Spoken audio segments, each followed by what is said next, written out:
نحمدہ ونصلی ونسلم علی رسول الکریم، اما بعد۔ ناظرین، اسلامی فتوحات کا سلسلہ حضور اکرم صلی اللہ علیہ وآلہ وسلم کے مبارک دور ہی سے شروع ہو چکا تھا، اور فتوحات کا یہ سلسلہ علی تسلسل حضرت ابوبکر رضی اللہ تعالیٰ عنہ، حضرت عمر رضی اللہ تعالیٰ عنہ اور حضرت عثمان رضی اللہ تعالیٰ عنہ کی خلافت کے نصف اول تک جاری رہا۔ حضرت عثمان رضی اللہ تعالیٰ عنہ کی خلافت کے نصف ثانی میں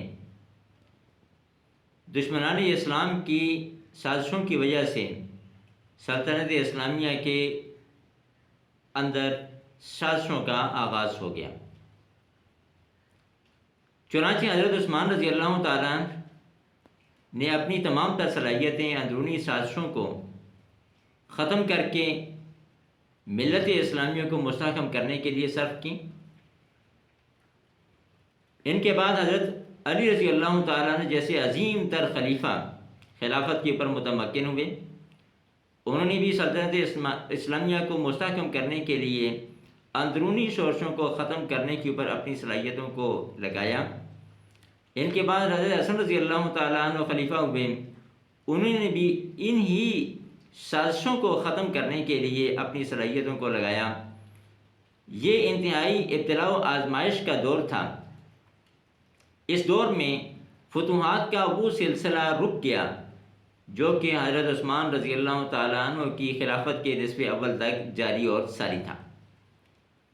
حضرت حسن رضی اللہ تعالیٰ عنہ کے بعد حضرت امیر معاویہ رضی اللہ تعالیٰ عنہ ملت اسلامیہ کے حکمران بنے۔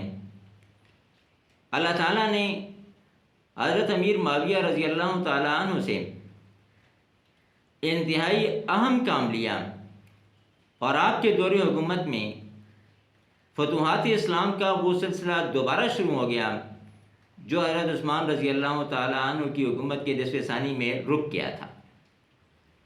آپ نے ہزاروں مربع کلومیٹر تک ملت اسلامیہ کو، سلطنت اسلامیہ کو وسیع کیا، اور کافر حکمرانوں کے اوپر اپنے رعب کی ایسی دھاک بٹھائی کہ جس کا اثر پورے دور بنو امیہ، پورے دور بنو عباس اور شاہان ہند کے دور حکومت تک قائم رہا، اور غیر مسلم حکمرانوں کو مسلمانوں کے سامنے سر اٹھانے کی جرأت اور ہمت نہ ہو سکی۔